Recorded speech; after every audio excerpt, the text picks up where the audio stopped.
नमस्कार दोस्तों, एग्ज़ाम गुरु में आपका स्वागत है। जैसा कि दोस्तों मैंने पिछले क्लास में इंट्रोडक्शन टू ऑपरेशनल एम्पलीफायर में जो टॉपिक्स कवर कराए थे, उससे जो क्वेश्चंस पूछे गए हैं कुछ examinations like engineering services examination में, मैं उन क्वेश्चंस को दिखाना चाहूँगा। आप देख सकते हैं कि जो टॉपिक मैंने कवर किया था डायरेक्टली उन टॉपिक से कैसे क्वेश्चंस पूछे गए हैं जो आपको आगे हेल्प करेंगे।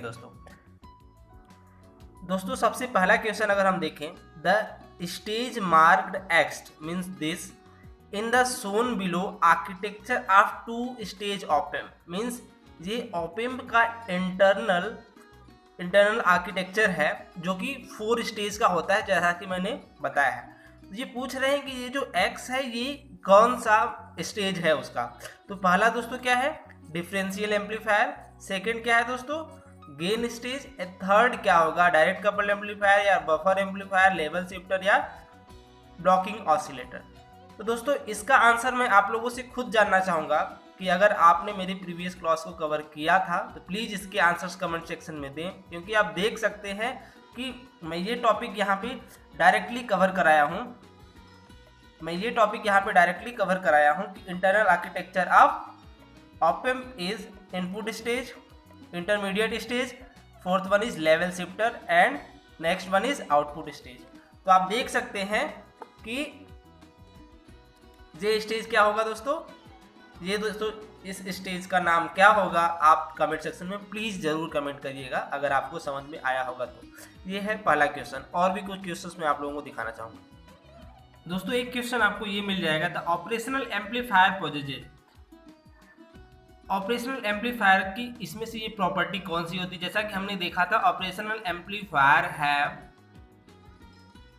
Amplifier have infinite input resistance and zero output resistance. दोस्तों अगर इनफाइनाइट और जीरो को अप्रॉक्सीमेट वैल्यू लें तो infinite means very large value means RI input resistance is very large and output resistance is very small. तो इसका option देखिए, very large input resistance and very large, ये रॉन्ग है। Very large input resistance and very small output resistance, this is the right answer for question number 63, option B. दोस्तों एक question आप यहां से और भी देख सकते हैं, if a differential amplifier has a gain of 20,000 and CMRR is 80 dB, it's common mode gain is. दोस्तों ये सीधे फॉर्मूला बेस्ड क्वेश्चन है। जैसा कि आप देख सकते हैं कि CMRR इक्वल्स टू होता है ADM अपान ACM। पहले आप CMRR को इस dB को कन्वर्ट करेंगे नॉर्मल फॉर्म में, फिर आप CMRR equals to ADM upon ACM, इससे आप डायरेक्टली कॉमन मोड गेन निकाल सकते हैं।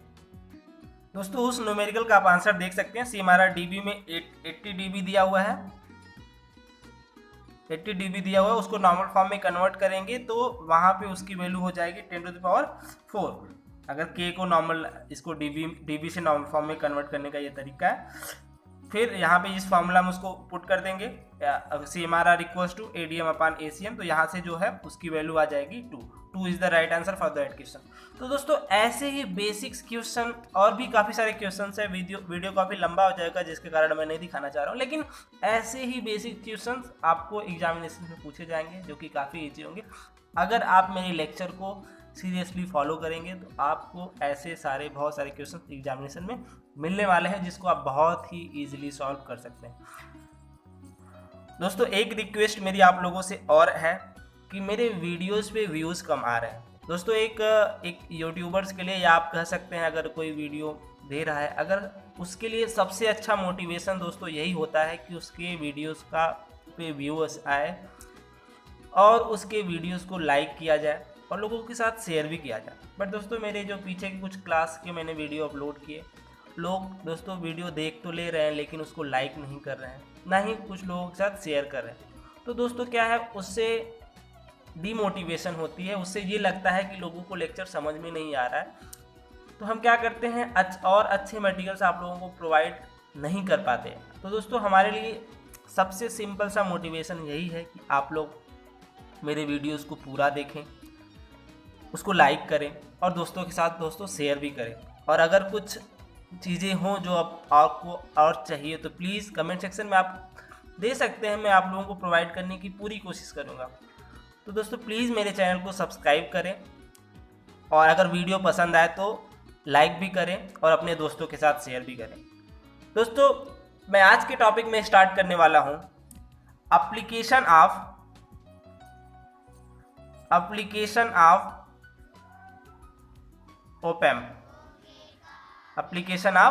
ओपेम। इस टॉपिक को दोस्तों मैं स्टार्ट करने वाला हूं आज के लेक्चर में। दोस्तों अगर एप्लीकेशन ऑफ ओपेम को अगर हम यहाँ पे देखें तो इसके टू मेन एप्लीकेशन, अगर हम ओपन लूप में पहले तो open loop application when operation amplifier is in open loop form and close loop application when operational amplifier is in close loop form. And इस क्लोज लूप एप्लीकेशन में भी negative, वो जो टाइप ऑफ फीडबैक वो negative feedback है या positive feedback है, उसके अकॉर्डिंग भी हम एप्लीकेशंस को देखेंगे। नेगेटिव फीडबैक के केस में बहुत सारे एप्लीकेशंस हैं और पॉजिटिव फीडबैक के केस में सिमेट ट्रिगर, वेब फॉर्म जनरेटर और भी बहुत सारे एप्लीकेशंस हैं। तो सबसे पहले हम देखेंगे ओपन लूप में ऑपरेशनल एम्पलीफायर का एप्लीकेशन जनरली क्या होता है। ये छोटा सा टॉपिक है, इसको पहले हम कवर करने की कोशिश करेंगे। दोस्तों in the case of open loop application of an op amp, the operational amplifier is work as an comparator, act as an comparator. Means आप देख सकते हैं ओपन लूप के फॉर्म में operational amplifier as a comparator work करता है। यहाँ पे सिर्फ और सिर्फ दो आउटपुट्स आएंगे जो दोनों की सेचुरेटेड वैल्यू होगा। अगर हम इनपुट कंडीशन पे देखेंगे, if V1 is greater than V2, if V1 is greater than V2, then V0 will be plus VCC, and if V1 is less than V2, then V0 will be minus VCC। ये दो ही outputs आएंगे। Generally ये open loop application में क्या करता है, जो input के दोनों टर्मिनल्स होते हैं, इनके इनपुट्स को ये कंपेयर करके आउटपुट्स देते हैं। जस्ट अगर हम कंसीडर करें कि इनपुट सिग्नल V2 पे हम ग्राउंड कनेक्ट कर दिए हैं, नेगेटिव टर्मिनल्स को मींस इन्वर्टिंग टर्मिनल के ऑप एम्प को हम ग्राउंड कनेक्ट कर दिए हैं और V1 को हम एक साइनोसॉइडल इनपुट दिए हैं। V1 को हम एक साइनोसॉइडल इनपुट दिए हैं, तो आउटपुट हमारा क्या होगा। अगर हम इनपुट सिग्नल्स को कुछ इंटरवल में डिवाइड कर दें, 0 to T1 and this is T2। अगर दोस्तों हम देखें कि 0 to T1 के टाइम इंटरवल के बीच में V2 की वैल्यू क्या है दोस्तों, 0 है, और V1 की वैल्यू क्या है, कुछ इसको एम्पलीट्यूड दे A, और V2 की वैल्यू क्या है दोस्तों, A। मीन्स यहाँ पे हम कह सकते हैं V1 is greater than V2। इस केस में हमारा आउटपुट वोल्टेज क्या हो जाएगा दोस्तों, आउटपुट वोल्टेज हो जाएगा saturated value, positive saturated value, ये हो जाएगा यहाँ से T1 तक, ये आउटपुट हो जाएगा। Output will be plus VCC।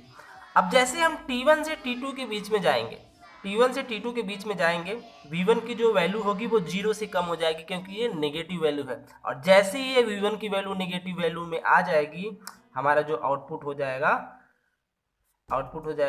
वो नेगेटिव वैल्यू ऑफ सैचुरेशन हो जाएगा, वो आउटपुट हो जाएगा नेगेटिव वैल्यू ऑफ सैचुरेशन। आप देख सकते हैं यहाँ पे ओपन लूप के एप्लीकेशन के केस में जो हमारा ओप एम्प है वो एज अ कंपैरेटर वर्क करता है। ठीक है दोस्तों, एज अ कंपैरेटर वर्क करता है।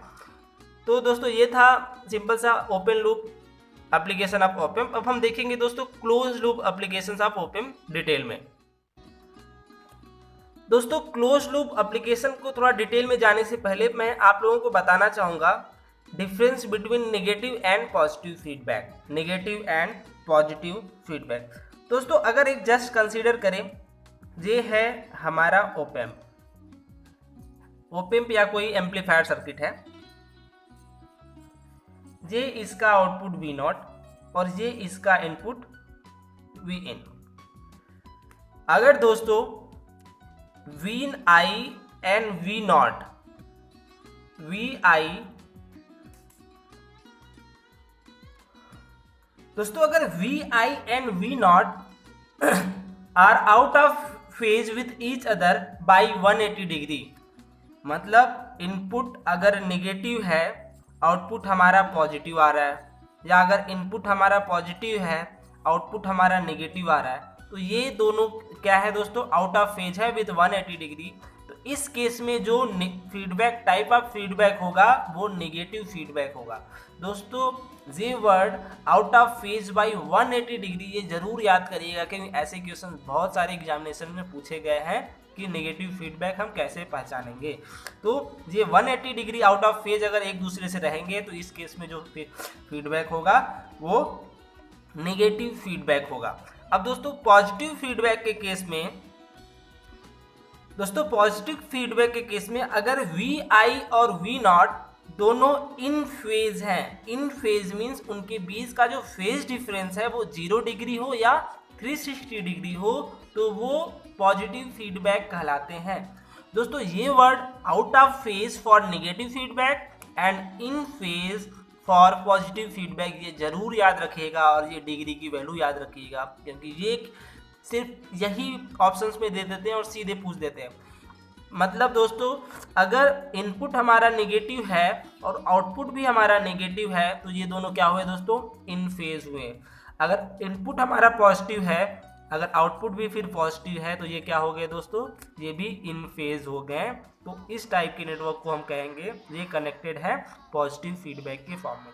दोस्तों इस टॉपिक से डायरेक्टली क्वेश्चन पूछे जाते हैं कि अगर वो नेगेटिव फेज में कनेक्टेड, वो अगर आउट ऑफ फेज है टाइप ऑफ फीडबैक क्या होगा, अगर वो आउटपुट इनपुट इन फेज है तो टाइप ऑफ फीडबैक क्या होगा, या उनके बीच का जो फेज डिफरेंस है ये है तो टाइप ऑफ फीडबैक क्या होगा, या कुछ सर्किट दे देंगे बीच में कुछ फीडबैक नेटवर्क दे देंगे और पूछेंगे टाइप ऑफ फीडबैक क्या होगा।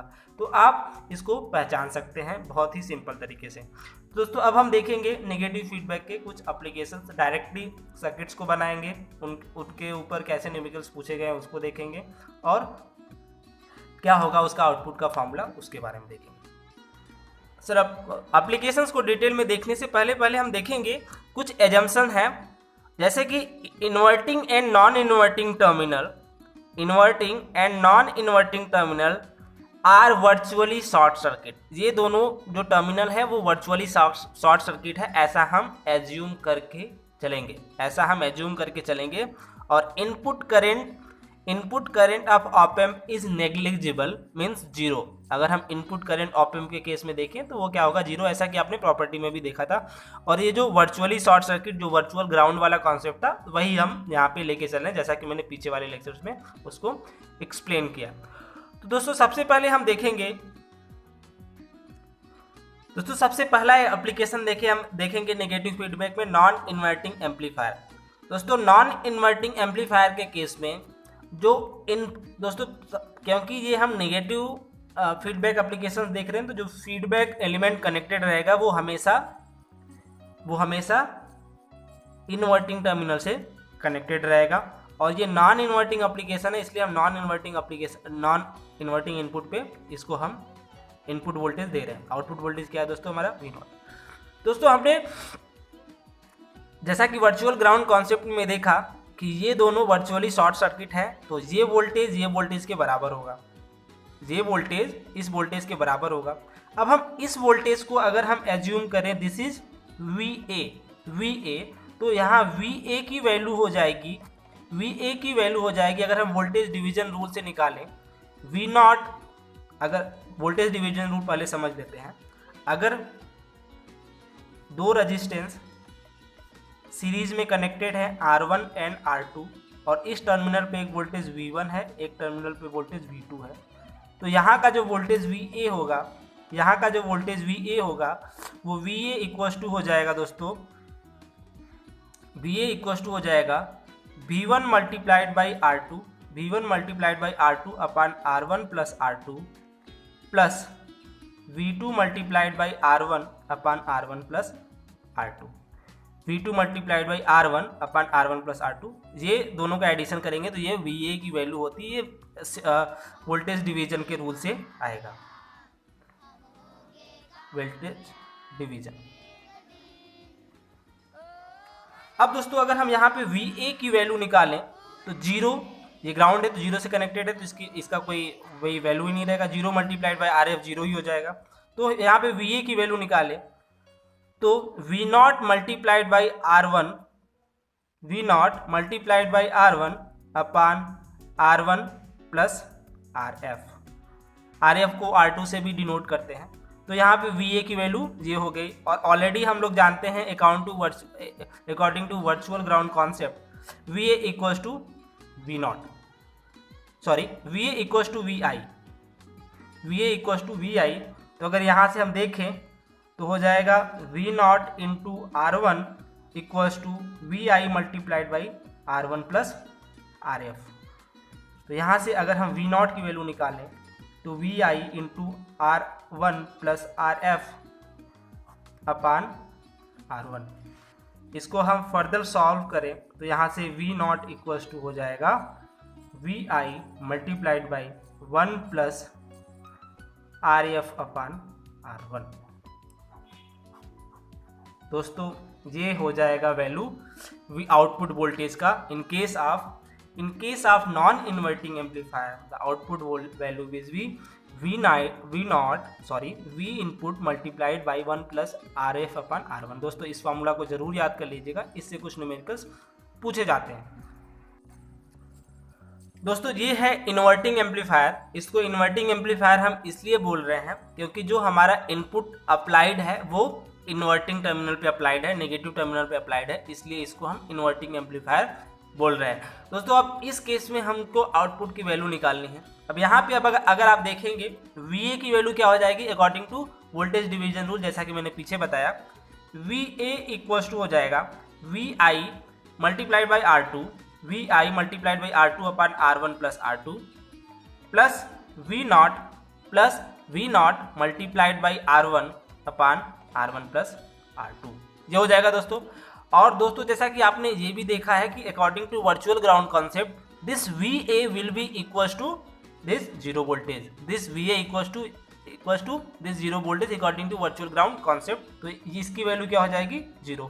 मतलब दोस्तों VI into R2 upon R1 plus R2 equals to minus V0 into R1 upon R1 plus R2, ये कट जाएगा, कैंसिल हो जाएगा दोस्तों।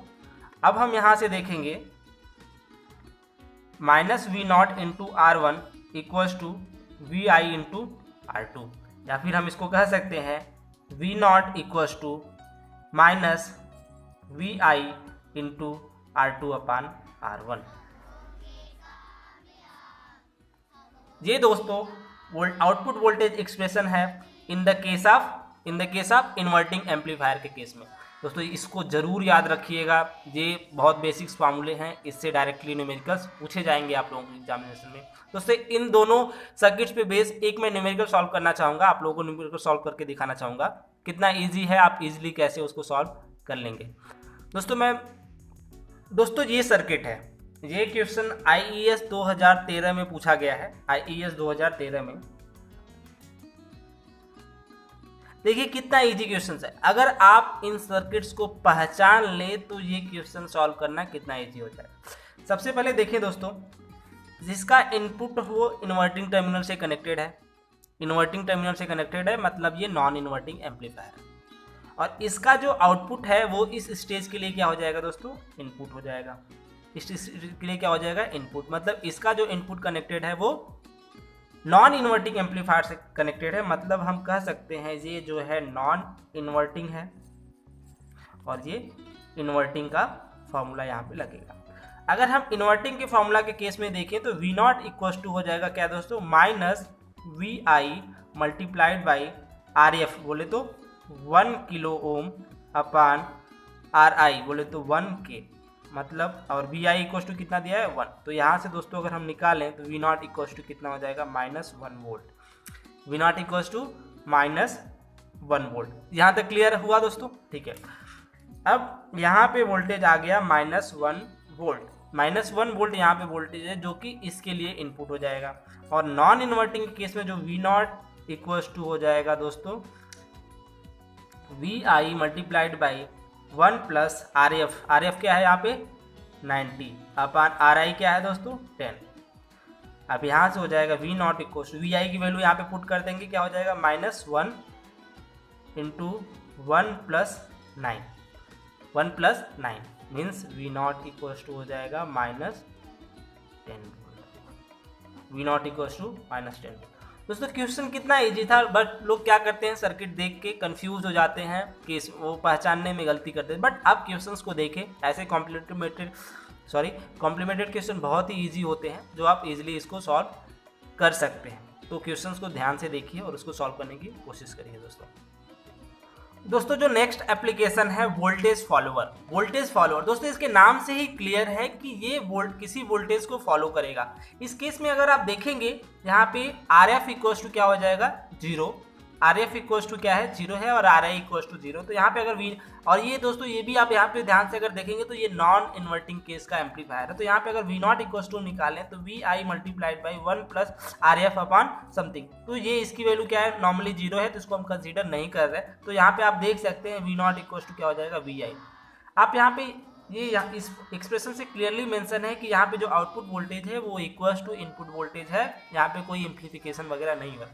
दोस्तों अगर यहाँ पे कोई एम्पलीफिकेशन वगैरह नहीं हो रहा है तो हम इसको एम्पलीफायर की तरह क्यों यूज़ कर रहे हैं। तो इसका सर्किट में तो सिंपली है कि यहाँ पे सिंपल सा नॉर्मल वायर रख देते तो जो यहाँ का वोल्टेज होता है वो वहाँ के वोल्टेज के बराबर हो जाते, तो फालतू का इतना सब IC 741 की खर्चा करने की जरूरत क्या है। दोस्तों इसका एडवांटेज ये है कि इसका जो इनपुट रेजिस्टेंस है वो बहुत ही ज़्यादा होगा, इनपुट रेजिस्टेंस वो बहुत ही ज़्यादा होगा और आउटपुट रेजिस्टेंस वो बहुत ही कम होगा। ये प्रॉपर्टी वोल्टेज फॉलोअर की याद करने की है, जैसा कि नॉर्मल आइडियल एम्पलीफायर के केस में भी होता है। जो ये इनपुट रेजिस्टेंस होता है इसका वो बहुत ज़्यादा होता है और आउटपुट रेजिस्टेंस बहुत कम होता है, जो कि लोडिंग इफेक्ट को अनअफेक्टेड करने में हेल्पफुल रहता है। इसलिए इसको हम नॉर्मली सर्किट में यूज़ करते हैं। आपने देखा होगा कि ये internal structure of voltage op amp में भी ये यूज हुआ था, वहाँ पे भी रीजन यही था, सिर्फ और सिर्फ लोडिंग इफेक्ट को कम करने के लिए ये वोल्टेज फॉलोअर यूज होता है। और दोस्तों इसको एक और नाम से भी जाना जाता है unity gain amplifier, unity gain amplifier भी इसको इस नाम से भी जाना जाता है। ठीक है दोस्तों, ये था third application voltage follower. Normally जो दोस्तों इसका जो एप्लीकेशन है वो काफ़ी एडवांटेज है, मतलब ये कहाँ कहाँ यूज होते हैं वो भी काफ़ी एग्जामिनेशन में पूछे गए हैं। Voltage follower use for impedance matching, ये इम्पीडेंस मैचिंग के लिए भी यूज किए जाते हैं, क्योंकि इसका इनपुट रेजिस्टेंस बहुत ज़्यादा होता है, आउटपुट रेजिस्टेंस बहुत ही कम होता है। तो वो उन डिवाइसेस से मैच किए जाते हैं जिनका इनपुट, अगर हम depending on the output and input resistance compatibility हम इसको वहाँ पे यूज करते हैं, तो ये इम्पीडेंस मैचिंग के लिए भी यूज करता है। सैंपल एंड होल्ड सर्किट में यूज होता है ये, सैंपल एंड होल्ड सर्किट में भी यूनिटी गेन एम्पलीफायर होता है, जो कि गेट का एक डायरेक्टली क्वेश्चन है कि सैंपल एंड होल्ड सर्किट में कौन सा यूज होता है सर्किट, तो वहाँ का आंसर था वोल्टेज फॉलोअर। दोस्तों अब हम नेक्स्ट एप्लीकेशन देखेंगे, फोर्थ एप्लीकेशन देखेंगे डिफरेंस एम्पलीफायर। डिफरेंस एम्पलीफायर दोस्तों ये है circuit diagram of difference amplifier. Difference amplifier का ये सर्किट डायग्राम है। इसमें हम दोनों टर्मिनल्स पे inverting as well as non inverting terminal पे भी इनपुट देंगे। जस्ट सपोज नॉन इन्वर्टिंग के केस इनपुट पे हम V1 दे रहे हैं और इन्वर्टिंग टर्मिनल पे हम V2 दे रहे हैं। तो यहाँ पे आप देख सकते हैं VA इक्वल्स टू क्या हो जाएगा, according to voltage division rule VA equals to इतना हो जाएगा, और ये VA इक्वल होगा इसके according to virtual ground concept. दोस्तों मैं फास्ट इसलिए चल रहा हूँ ताकि ये बहुत सारे एप्लीकेशन है, पूरा मैं आप लोगों को कवर करा सकूँ और वीडियो लेंदी ना हो पाए। और यहाँ पे ये वोल्टेज हो जाएगा, अगर इसको हम VB लें तो VB इक्वल हो जाएगा according to voltage division rule V1 multiplied by R2 upon R1 plus R2। और वर्चुअल ग्राउंड के कॉन्सेप्ट से ये दोनों क्या हो जाएंगे, इक्वल हो जाएंगे। और यहाँ पे जब आप इसको सॉल्व करेंगे तो यहाँ पे V0 की वैल्यू हो जाएगी R2 upon R1 V1 minus V2। यहाँ पे देख रहे हैं आप ये जो वोल्टेज है ये difference between the input voltage, इसलिए इसको क्या कहते हैं दोस्तों, डिफरेंस एम्पलीफायर बोलते हैं। क्या बोलते हैं दोस्तों, डिफरेंस एम्पलीफायर। और ये जो वोल्टेज है इसको डिफरेंस वोल्टेज बोलते हैं। ठीक है दोस्तों, ये था एप्लीकेशन डिफरेंस एम्पलीफायर का। इससे काफ़ी क्वेश्चंस पूछे जाते हैं एग्जामिनेशन में। इसका जो मेन कॉन्सेप्ट है ये, अगर आप वोल्टेज डिवीजन रूल और वर्चुअल ग्राउंड कॉन्सेप्ट इजीली समझ गए हों, अगर आप उसको अप्लाई कर ले रहे हैं, तो आप ऐसा कोई भी न्यूमेरिकल नहीं होगा जो ऑप एम्प से होगा आप उसको सॉल्व नहीं कर पाएंगे। दोस्तों ये है circuit diagram of inverting summing amplifier. ये वर्चुअल ग्राउंड से कनेक्टेड है, तो यहाँ का भी जो वोल्टेज होगा दोस्तों वो भी जीरो होगा according to virtual ground concept. तो अगर हम यहाँ पे देखें, इसमें करंट I1 लें और इसमें करंट I2 लें और इसमें करंट I3 लें, तो यहाँ पे I1, और अगर इस लूप में जो करंट जा रहा हो वो जा रहा हो IF, तो यहाँ इस नोड पे अगर हम KCL लगाएं तो और ये KCL लगाएं तो the value of incoming current is equals to value of outgoing current on that particular node। तो यहाँ पे हम देखेंगे I1 plus I2 plus I3 equals to IF। और अगर IF की वैल्यू देखें, अगर I1 की वैल्यू देखें तो V1 माइनस 0 अपान R1 मीन्स V1 अपान R1 प्लस V2 अपान R1 प्लस V3 अपान R1।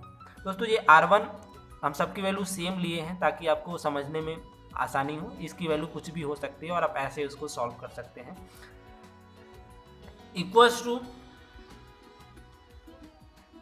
0 minus V naught upon R2। ठीक है दोस्तों, अब इसको आप ऐसे भी लिख सकते हैं 1/R1 V1 plus V2 plus V3 equals to minus V naught upon R2। इसको आप सॉल्व करेंगे तो यहाँ से आप ले V0 equals to minus R2 upon R1 V1 plus V2 plus V3। दोस्तों ये क्या कर रहा है, सारे इनपुट्स को ऐड, सारे इनपुट्स V1 V2 V3 को क्या कर रहा है, ऐड करके और ये इस फैक्टर से मल्टीप्लिकेशन फैक्टर R2/R1 से क्या कर रहा है, इसको एम्पलीफाई कर रहा है। इसलिए इसको हम क्या कहेंगे दोस्तों, inverting summing amplifier. The word inverting means ये जो आउटपुट है इसका इन्वर्टेड आ रहा है, मीन्स इनपुट हमने क्या दिया, सभी पॉजिटिव दिया, लेकिन आउटपुट क्या आ रहा है, नेगेटिव आ रहा है, जो कि इन्वर्टिंग है। और हम इसको इन्वर्टिंग केस पे, इन्वर्टिंग टर्मिनल पे सारे इनपुट्स को अप्लाई कर रहे हैं, इसलिए इन्वर्टिंग समिंग एम्पलीफायर के नाम से जाना जाएगा। दोस्तों ये सब सर्किट्स हैं, सिर्फ और सिर्फ आपको बेसिक्स यहाँ पे KCL voltage division rule normal आप यूज़ करेंगे, आप इसके आउटपुट्स बहुत ही ईजिली पा सकते हैं। दोस्तों अब हम देखेंगे नेक्स्ट एप्लीकेशन। दोस्तों ये है circuit diagram of non inverting summing amplifier. Non inverting summing amplifier का ये है डायग्राम। आप देख सकते हैं इसको नॉन इन्वर्टिंग समिंग एम्पलीफायर हम किस लिए बोल रहे हैं। नॉन इन्वर्टिंग समिंग एम्पलीफायर इसलिए बोल रहे हैं कि इसके जो इनपुट्स हैं वो अप्लाइड है नॉन इन्वर्टिंग टर्मिनल पे, इसको इसलिए हम इसको क्या बोल रहे हैं, नॉन इन्वर्टिंग समिंग एम्पलीफायर। दोस्तों हमने सभी रेजिस्टेंस की वैल्यू सेम लिया है ताकि आपको समझने में ईजी हो कि इसको समिंग एम्पलीफायर हम क्यों बोलते हैं। दोस्तों अगर इस टर्मिनल का वोल्टेज हम VB लें और इस टर्मिनल का वोल्टेज VA लें तो देखिए आगे क्या होता है। अब यहाँ से अगर हम VB की वैल्यू निकालें, अगर हम KCL लगाएं नोड B पे, अगर हम KCL लगाएं नोड B पे, तो यहाँ पे हो जाएगा V1 माइनस VB अपान R plus V2 minus VB अपान R plus V3 minus VB अपान R इक्वल 0 इस नोट पे, क्योंकि यहाँ पे जो करंट जा रहा है वो 0 हो जाएगा। अब यहाँ से अगर हम VB की वैल्यू सॉल्व करेंगे, यहाँ से VB की वैल्यू सॉल्व करेंगे तो उसकी वैल्यू हो जाएगी V1 plus V2 plus V3 upon 3। यहाँ से VB की वैल्यू हो जाएगी, अगर इस इक्वेशन को हम सॉल्व करेंगे तो यहाँ से VB की वैल्यू हो जाएगी V1 plus V2 plus V3 upon 3, ये हो जाएगी VB की वैल्यू। अब हम अगर VA की वैल्यू अकॉर्डिंग टू, अगर हम VA की वैल्यू निकालें, किससे निकालें दोस्तों, VA की वैल्यू हम निकालें वोल्टेज डिवीजन से, तो VA की वैल्यू हो जाएगी, VA इक्वल्स टू हो जाएगा V0 multiplied by R upon R plus RF। अब इन दोनों इक्वेशंस को हम इक्वेट कर दें, इक्वेशन इसको 1 ले, इक्वेशन अगर 2 ले, इसको हम इक्वेट कर दें according to virtual ground concept, these two voltages are equals. तो यहाँ पे हम देखेंगे V0 multiplied by R upon R plus RF equals to V1 V2 plus V3 upon 3। अब यहाँ से अगर हम देखें V0 की वैल्यू निकाल लें, अगर हम यहाँ से V0 की वैल्यू निकाल लें तो इसकी वैल्यू हो जाएगी दोस्तों 1 plus RF upon R multiplied by V1 plus V2 plus V3 upon 3। ये दोस्तों आउटपुट एक्सप्रेशन हो जाएगा, ये आउटपुट एक्सप्रेशन हो जाएगा दोस्तों, ये आउटपुट एक्सप्रेशन हो जाएगा नॉन इन्वर्टिंग समिंग एम्पलीफायर का। दोस्तों ये आउटपुट एक्सप्रेशन हो जाएगा नॉन इन्वर्टिंग समिंग एम्पलीफायर का। आप यहाँ पे देख सकते हैं नॉन इन्वर्टिंग टर्मिनल में जितने भी इनपुट्स है इसको ये सम आउट करके आउट एक्सप्रेशन दे रहा है। दोस्तों ये जितने भी एप्लीकेशंस थे अभी तक हमने आपको जितने भी एप्लीकेशंस बताए ये जनरली लीनियर एप्लीकेशंस थे। इसको दोस्तों हम लीनियर एप्लीकेशन किस लिए बोल रहे हैं? लीनियर एप्लीकेशन इसलिए बोल रहे हैं कि अभी तक हमने इसमें जितने भी डिवाइसेस यूज किए वो लीनियर डिवाइसेस थे, बट कुछ नॉन लीनियर एप्लीकेशन भी हम देखेंगे, जैसा कि सिलेबस में मेंशन है एप्लीकेशन ऑप-एम्प का एप्लीकेशन लीनियर फॉर्म में और नॉन लीनियर फॉर्म में। नॉन लीनियर फॉर्म में हम नॉर्मली देखेंगे कि जो डायोड क्या है, एक नॉन लीनियर डिवाइस है। डायोड क्या है दोस्तों? नॉन लीनियर डिवाइस है। तो हम जो डायोड लगा के जितने भी सर्किट्स देखेंगे वो non linear application of op-amp के रूप में आएंगे। दोस्तों ये एप्लीकेशंस थे ऑपरेशनल एम्पलीफायर के, लीनियर एप्लीकेशन थे, linear application of operational amplifier. और भी बहुत सारे एप्लीकेशन है जो मैं आप लोगों को नेक्स्ट वीडियो में बनाऊंगा, नेक्स्ट वीडियो में आप लोगों को समझाऊंगा। उससे कुछ न्यूमेरिकल्स भी आए रहेंगे, उसको भी मैं आप लोगों को दिखाऊंगा, सॉल्व कराऊंगा। तो दोस्तों अगर वीडियो आप लोगों को पसंद आया हो प्लीज़ अपने दोस्तों के साथ शेयर भी करिएगा और लाइक करिएगा, और दोस्तों चैनल को सब्सक्राइब करना बिल्कुल नहीं भूलिएगा, क्योंकि आप लोगों का सब्सक्रिप्शन, लाइक और शेयर ही हमारे लिए मोटिवेशन है, ताकि हम आगे की वीडियो और भी बेटर बना सकें। धन्यवाद दोस्तों।